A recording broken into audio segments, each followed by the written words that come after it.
Transform all your company's milestones, big or small, into impact with Impact Hero.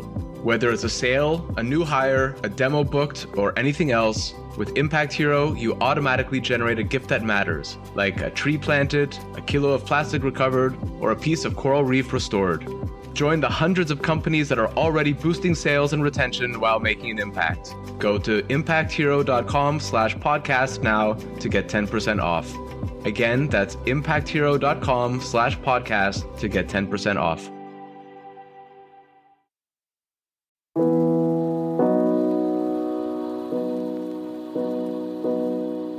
Welcome to another Climate Tech podcast, interviews with the people trying to save us from ourselves. In this episode, I spoke with Amos Golan, founder and CEO of Chunk Foods. From getting an investment from the actor Robert Downey Jr. to being the first plant-based steak on a steakhouse chain ever, Chunk has had a streak of successes. Amos is a true Renaissance man whose skills range from developing advanced electronics to a career as a high-end French chef. I reached him in New York City. I'm Ryan Grant Little. Thanks for being here. Amos, welcome to the podcast. It's super good to have you here. It's great to be here. Thanks for having me. You're the founder and CEO of Chunk Foods. Can you talk a little bit about how Chunk came into existence and a little bit about the products that you have? Absolutely. So I moved to the US in summer of 2016. I moved here to do a master's at the Media Lab at MIT. But when I landed, I started seeing plant-based everywhere. It was summer of 2016. Beyond launched at Whole Foods. Impossible did the Momofuku collaboration, and plant-based was all the rage. So I got really excited about it, but I saw a few challenges with it, mostly on the ingredient side and also on the availability of other products that are not patties and burgers. But got really excited about it. And then moving forward a couple of years, I started working at Ferrero, which we all know for their, products like Ferrero Rocher and Ferrero Rocher and Kinder and Tic Tac and all these great products that a lot of people in Europe and the US love. So I started working there as part of their innovation team. I was the youngest member of the leadership team for the Open Innovation Science team. And we started looking into challenges around food and ag and so on. And working on other projects, I got exposed to the world of fermentation. I got really excited about the potential of using fermentation to improve different ingredients. And things somehow fell in place. I realized that potentially fermentation, with a combination of quality plant-based ingredients like soy or wheat or peas or rice, can really solve some of the sensory challenges that plant-based had, and also some of the challenges around the ingredients that go into plant-based, and started experimenting. It was, we're moving quite a few years ahead, but it was COVID time, and, started working on making a better plant-based product in every single 3 hour ahead, so at night and during weekends. And my wife and I would continuously try these products that I've created. And at some point, my wife said, when are you making this thing again? So I figured, okay, there's some aspects of craveability here that I was able to create. And, the rest is history. When I decided to pursue this full time, I quit my job, raised some money, and, here we are today. And I'm going to ask you some questions later on about your varied career path, because that's really fascinating. And I haven't tried one of the Chunk Food steaks yet, but I've seen a lot of pictures of them and read some reviews. They look delicious. The reviews are amazing. And that's not the case with all plant-based offerings out there, unfortunately. What are you doing right that some of the others aren't? What did you master in your kitchen while you were cooking these for your wife that others have not figured out? Yeah. So I think, things have a tendency to evolve, right? So we saw some trailblazers at the beginning, like Impossible and Beyond. They did a lot for the industry and also working on products that are improving all the time. But there's a new group of startups like us and a few others that I think puts the culinary experience in the first place. So, and also the ingredients that go into the product. So I think, maybe, I answered your previous question kind of partially. So I will say that, what's unique about Chunk is not only the culinary experience, it's also the fact that it resembles a whole cut product, which is quite unique. So with the texture, with the fiber structure and so on. And it's also crafted with just a handful of healthy, recognizable ingredients. We don't have any binders. We don't have any GMOs. We don't have any stabilizers in the product. and we can make it at scale, which is also important. Yeah. So I think what's really, what we've been able to do is really focus on ingredients, focus on process. I think our team is made up of people coming from different industries, bringing their expertise, but they all love food.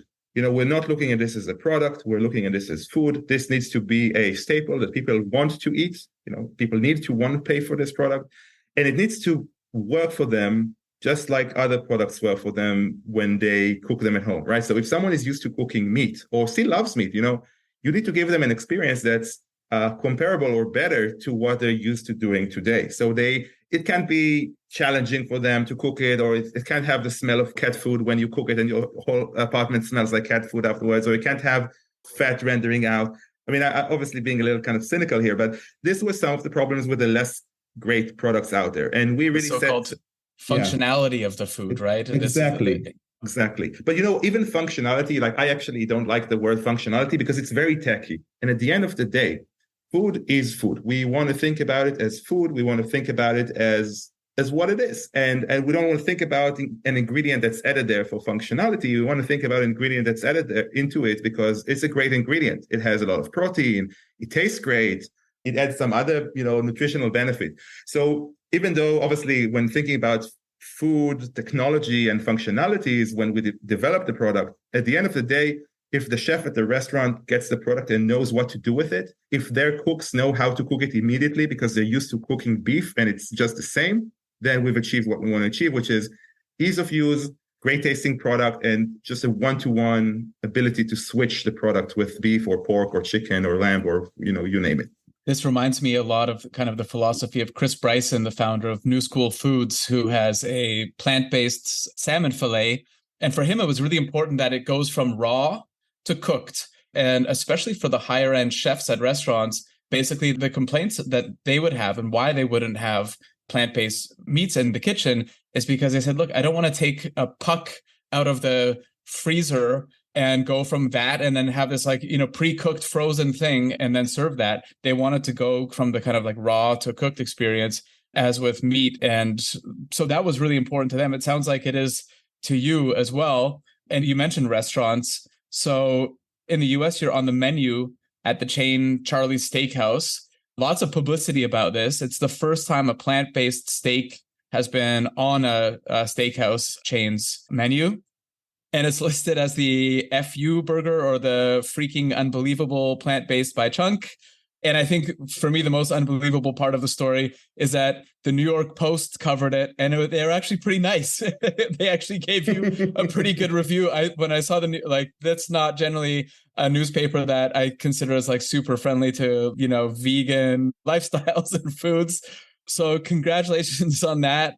But I'm curious about your partnership with this. It feels like a very momentous moment. How did it come together? And what does this mean for other plant-based brands? And even if you want to talk about some advice for other plant-based brands about how to have a successful partnership with, something that might be considered an unlikely ally. Absolutely. Yeah. So, I mean, it's a great name. Talk of the Town Group, the group that owns Charlie's Steakhouse, are the ones who came up with a name, the FU Filet. Obviously, kind of a funny name as well, but really, I think, showcases what they felt when they first tried it. So we're very good friends with them now. We really love them and appreciate the relationship. They use the product just like they use any other meat product. They cook all their products, which are all premium meats, on open fire with citrus and oak wood. And the result is incredible with our product. And I think what made a change for them was that they didn't need to do anything different. So they could take our product, put it on the grill, just like they do with any other cut of any other thing, right? Be it fish or beef, and get an amazing result. So again, I kind of like, it's going back to the previous question. I think the culinary experience, and, we can talk about exactly what is important for chefs and consumers, because I'm not sure it's always all the attributes of the animal product, but are some and the important ones. And I think this is where companies need to focus. Focus on what is important for your clients. Talk to your clients, understand what their needs are, see how they use the product, and then say, whether this thing is important or that thing is important. But with them, it was just tell you the story they told us. They've been going to the National Restaurant Association show for years now. And for the last 15 years or so, they've been looking for exactly this product. And they couldn't find it. And this year, in April, we were the first booth they sampled, just by chance. And, they came to Alex, our VP of business, and said, we really love the product. Can you, make these adjustments so it fits with what we need? And he immediately said yes, and then we started figuring out what we can actually do to make it work. But within a week, they had the samples they asked for, and the rest is history, so it was very quick. They are very supportive. We give them as much support as we can. And it's great. We get pictures all the time from them of families finally getting to have steak dinner together. A person who used to be a Charlie's Steakhouse regular can now, when his daughter and his grandkids come, he can take them to his favorite restaurant.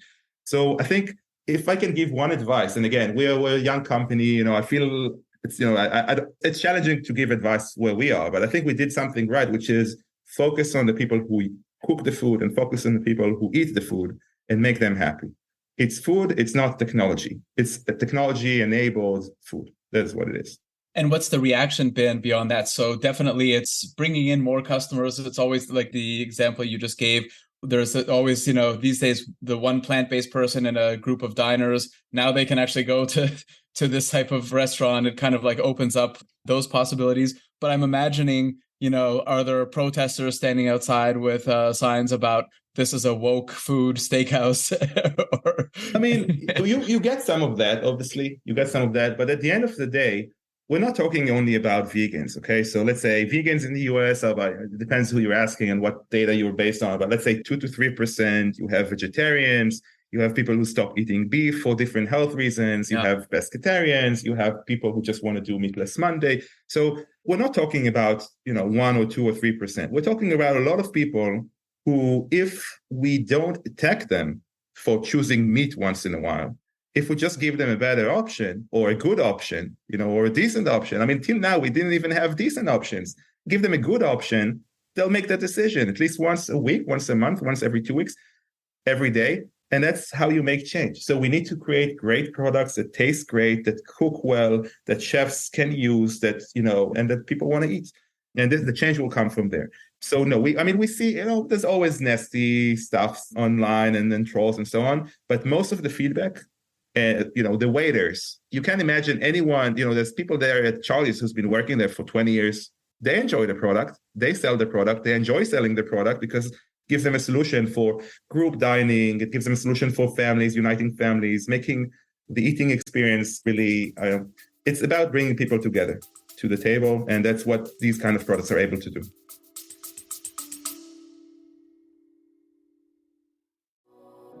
I work with a lot of companies who plan to open up shop in or expand across Europe. My one big piece of advice, don't fall into the trap of setting up a new entity right away. Instead, talk to my friends at Paracar, who can help you get up and running without all the costs, not to mention the legal and HR hassle. When I was hiring in different EU countries, I wanted my team to focus on their work, not on the country's bureaucracy. After interviewing a half dozen international expansion firms, I chose Paracar because they were by far the most knowledgeable and they're great people. Whether you're a large multinational looking to expand abroad, a small business looking for the right talent, or a contractor, they'll sort it out. Book a free, no-obligation consultation right now at paracar.eu/climate. That's PARAKAR.eu/climate.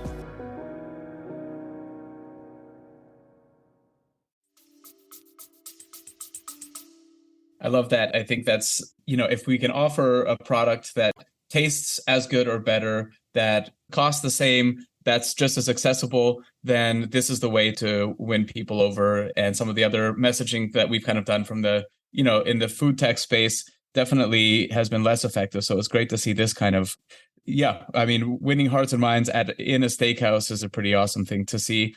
And I think people will appreciate why plant-based steaks are good for cows. But as you mentioned, it's not just vegetarians and vegans. It's also people who are interested in their CO2 footprint. How are these better for the environment? What are some of the numbers we should be aware of in terms of the ecological footprint? Yeah.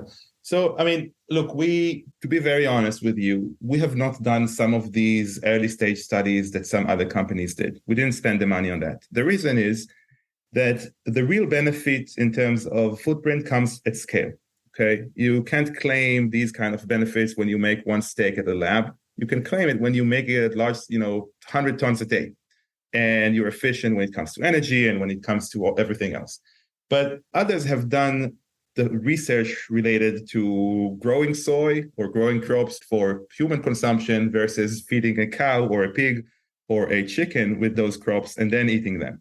And the ratio is, depends, but usually it's like, I think it's every calorie that you can consume from plants. It's, you can probably need about 100 calories or, 80 calories, depending on something along, about 2 orders of magnitude more to then get that calorie from an animal, to feed the animal and then get it from there. So that's more or less the ratio. It's about 2 orders of magnitude. We have not done that for our process, but our process is based on solid-state fermentation, which is essentially the only type of fermentation that has been used in the food industry to make solid products. So when you think about cheese, think about sausage, think about bread, coffee that you might have had this morning was solid-state fermented, cocoa is solid-state fermented, maybe you had some chocolate next to it. So really the economies of scale are there. The energy savings are there, and the infrastructure is there for processes like ours. So, for example, we're not planning to build our own factory. We're renovating factories because the infrastructure is there. So going back to your question, I don't have the exact numbers for you because we think that the time to get these numbers is when we have the operation at scale, and then we can show the huge benefit. But if we go with first principles, it's what I said, 1 calorie versus 100, 100 calories to feed the cow that you then get 1 calorie from. So it's about 2 orders of magnitude. And the good news is you're going to scale now. So you've done a raise, which we'll touch on in a second, but you're planning to build one of the largest whole cut plant-based factories in the world, or maybe not built from scratch, but renovate, as you just said. Can you talk a little bit about the dimensions here or visualize what that looks like, what kind of throughput we're going to see from a factory like that? Yeah, absolutely. So maybe I'll there's one correction there. We already built that factory. That factory is already operating and we sell product out of that factory in the US now. So we started, there's now more and more product coming to the US. And as your listeners, hopefully by the time this is released, they'll see more and more of our locations onboarding Chunk on their menu. So we're talking about a factory that can deliver millions of steaks. This is still quite modest for food, but it's one of the biggest and not in terms of footprint, but in terms of production in the world for our specific subcategory. Since then, we've raised a little more money, which hasn't been announced, and we're planning to build a much bigger facility starting next year, which will be able to deliver close to 100 million steaks a year, more or less, and really, get into more and more locations in the US. We're now focused on food service and hopefully eventually get into fast casual and ultimately QSR and retail. Can you talk a little bit about what, so you've made quite an impact at this one restaurant chain. You're in multiple restaurants. You're looking at food services. You're looking at retail. I know a lot of alt proteins companies struggle with where to start. Do they start with the restaurants? Do they start, on the grocery shelves? What was your approach to this and what have you learned from this? And is it different kind of market by market? I think it is. And I think it's different by product and by product category. But, thinking about our journey so far, and, we don't know yet if the decisions we made are the right decisions, right? We only see the trend. And I think the trend is very positive. But when we just started, I was thinking mostly about doing retail because I wanted to see the immediate impact. I wanted to see the product on the shelf, right? But then as we made progress, as we raised money, as we saw the reactions to the product, I said, people need to get the best possible experience with our product. And we need to see the highest velocities possible with our product when we start off. And that's where food service really helps.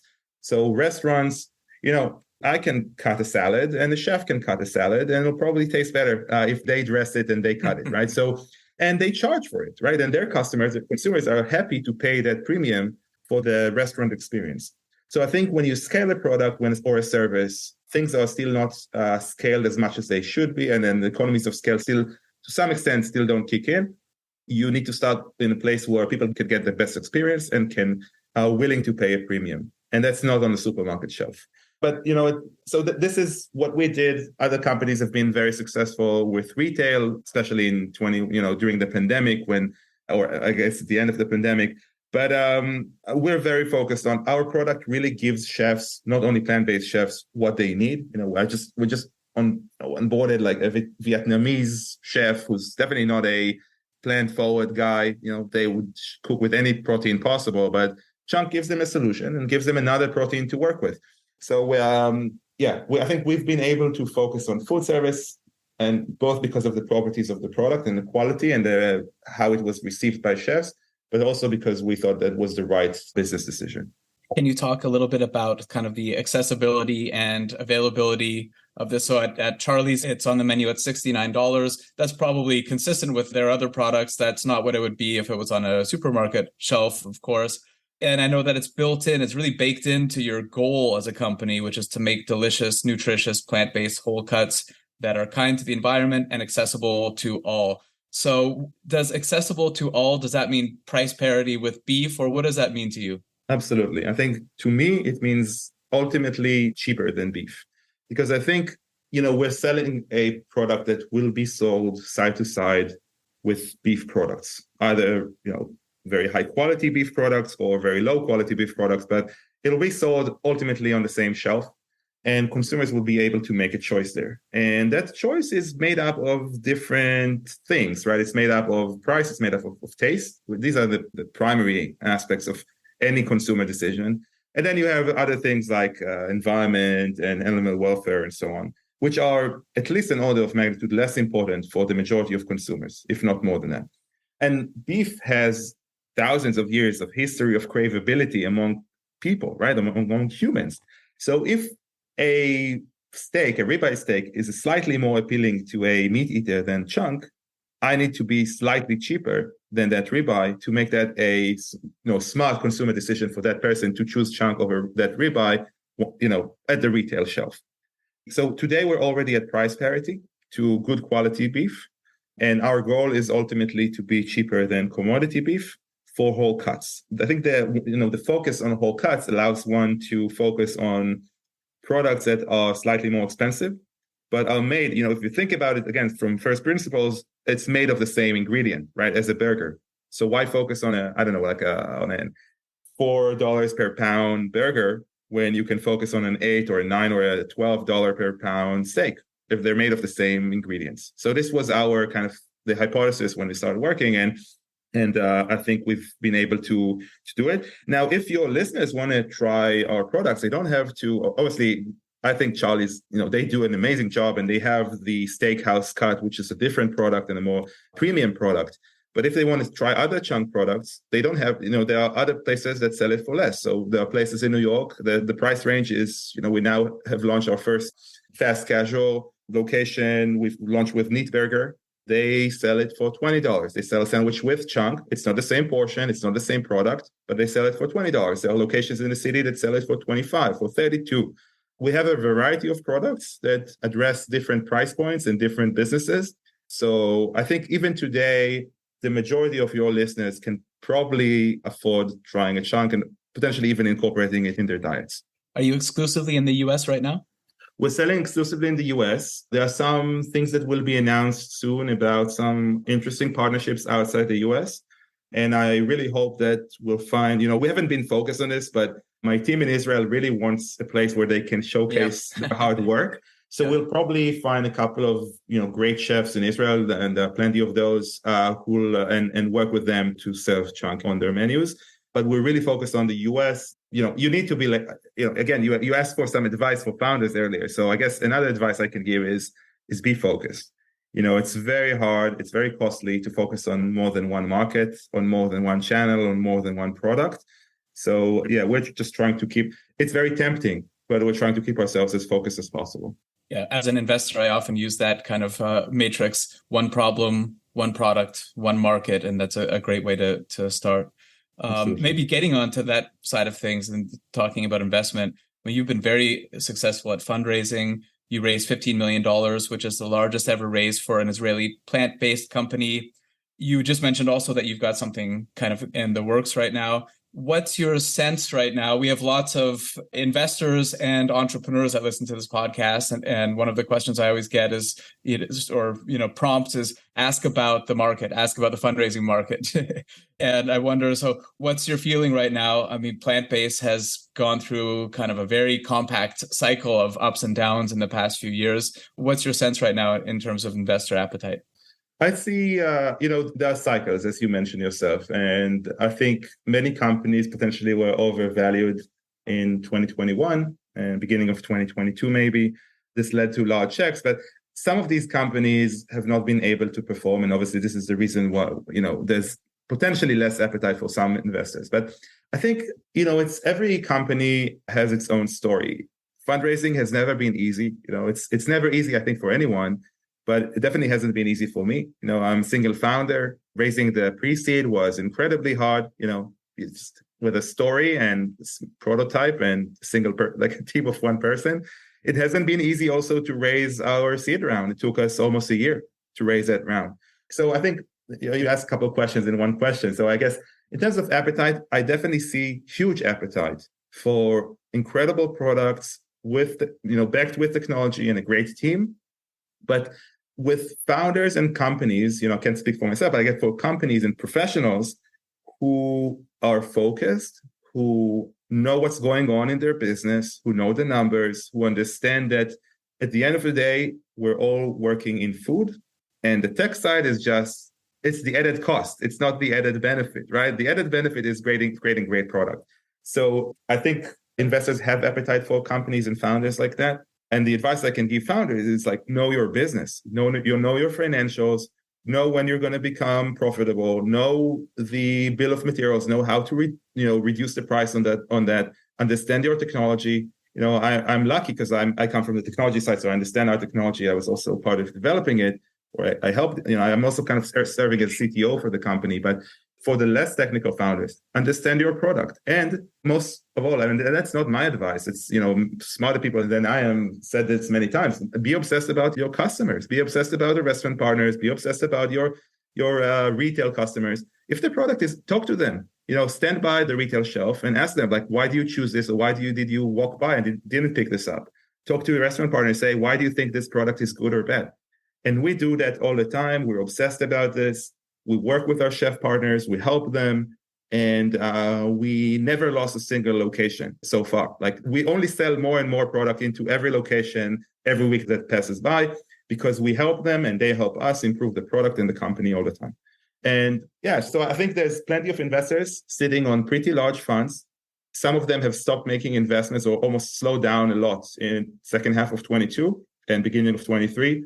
And I think now the appetite is coming back. There's natural selection. A lot of companies are dying. A lot of companies are being bought or kind of are being merged into other bigger companies. And the space is cleaning up. It's becoming less noisy, more clear. The winners are slowly becoming more evident.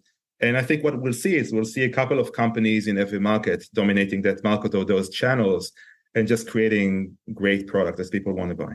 Yeah, I was an internet entrepreneur in the late 90s, and this reminds me a lot of kind of that era and sort of the period around, when the .com bubble burst in 2000 and people saying, okay, well, that's the end of the internet. It was fun while it lasted. And not so much. Not so much. One of your investors is the actor Robert Downey Jr. through Footprint Coalition Ventures, his vehicle. I wonder, does star power help at all with these rounds? Does it help get introductions to some of the restaurants? I think the simple answer is yes, right? It's obviously very helpful. And I think it's potentially even more helpful when it comes to how other channels are echoing what we do. So whenever they echo what we do, even without us mentioning the Footprint Coalition investment, they would choose that angle as a way to echo the news about us in the world, because that's interesting for people. So it definitely has been helpful for us. And, obviously I recommend such a partnership whenever possible. I do believe that it's not only that, right? At the end of the day, when the chef tries the product, they don't care that much about who's behind how much money you've raised or who's behind backing the company. What they care about is will this drive traffic into my restaurant? Will my cooks be able to cook this without a lot of training? Will this make me money? How do I price this? How do I cook this? and how do I make my clients happy? So yeah, it helps only that much, but it helps a lot. And, so absolutely, we're very happy and very proud of this partnership. They care about the look on the face of the person at the table in the restaurant. Exactly. So as promised, I want to come back a little bit to your career. You talked about that right at the beginning of this episode. But okay, so tell me what I'm missing here. You've been on the tech side of the Israeli army. You've designed special effects and props for film. You became an organic chemist. And you worked on audio with headphones, especially at MIT's Media Lab in Boston. And now you run a food company. So what's the through line? Connect the dots for us here. It's fascinating. I think maybe also one important thing that you missed there is that I also studied traditional French cooking in London. Okay, I missed that, yeah. And worked in a couple of restaurants, which I think is really where kind of my passion for cooking and food stems from. And so I think, look, again, smarter people than I am said it in the past that you can only connect the dots looking backwards, right? And I think I was privileged to let curiosity lead me and kind of live the moment, right? So very supportive family, very supportive wife, very supportive everything. I was able to pursue things that were interesting for me at that time. I truly believe that all of my past experiences came into play and still come into play in creating Chunk, creating the company, running the company, dealing with issues when we run into them in the company. So I think it's just being curious, living the moment, not caring too much or not planning too much.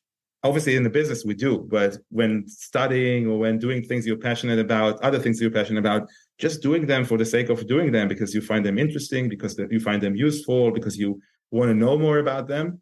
And then things just fall in place. So cooking, food has always been a passion. I wanted to know it on a more, to become an expert in it, to work in restaurants and understand how that is. Science, I wanted to know more about the world.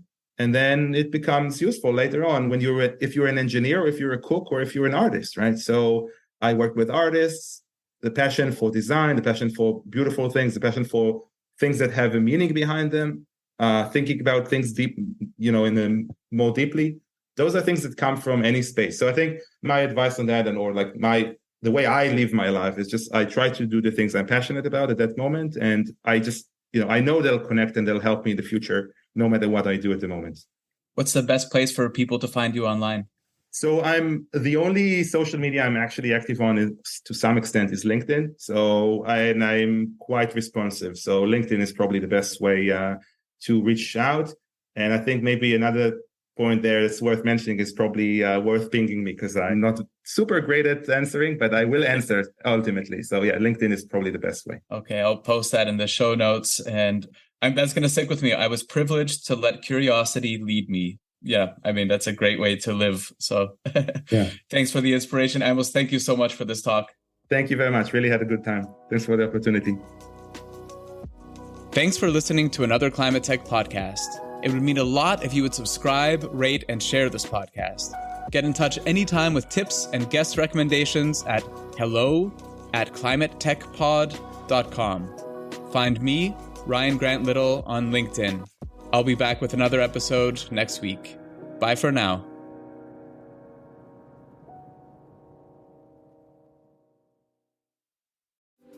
This episode is supported by Grizzle, B2B content to create and capture demand. I first met Grizzle's founder, Tom Watley, 5 years ago at a conference in Dublin. I was so impressed that I signed a deal with him to do all my software company's content that same evening at the pub. Remember that, Tom?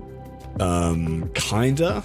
And they're still doing it 2 years after we sold the company because the new owners love Grizzle as much as I do. If you sell B2B, book 30 minutes in Tom's calendar at grizzle.io/climate. That's GRIZZLE.io/climate.